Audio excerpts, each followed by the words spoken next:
Every single morning, I stand in front of the mirror and I take a moment and I raise my hand and I give my reflection a high five.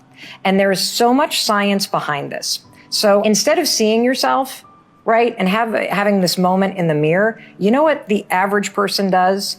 First of all, we beat ourselves down. So I would look in the mirror for 40 some years and be like, oh my God, my freaking jowls look like saddlebags on a goddamn horse going in the Grand Canyon. My eyes have my neck is only striped. My one boob's hanging lower than the other. I look like my gray hair. Like I start bringing myself down. And when you start going down that road with your reflection, then your thoughts go to, I didn't get to that email. I forgot to text Lisa back. Oh my gosh, the dog still needs to be walked. I've got 9 minutes for my first Zoom call. You're now checking out.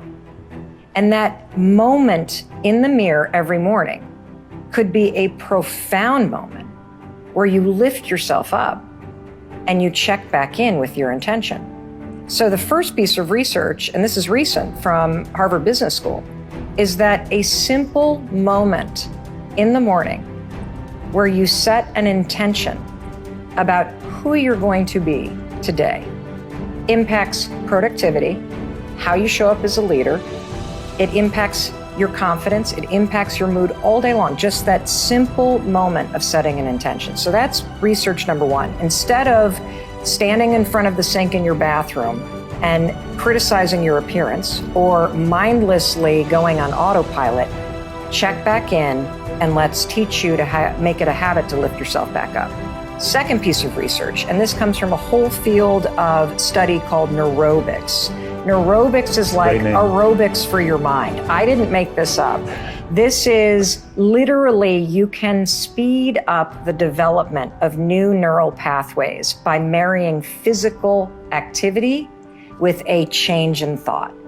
And so traditionally, I know you've covered this on your show, if you, for example, were to brush your teeth, I'm a right-hander, if you were to brush it with your other hand and think a new thought, the fact that your brain is focusing on brushing with your non-dominant hand activates more focus on the new thought. It accelerates the learning.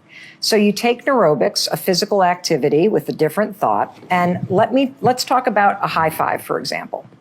What does a high five mean to you?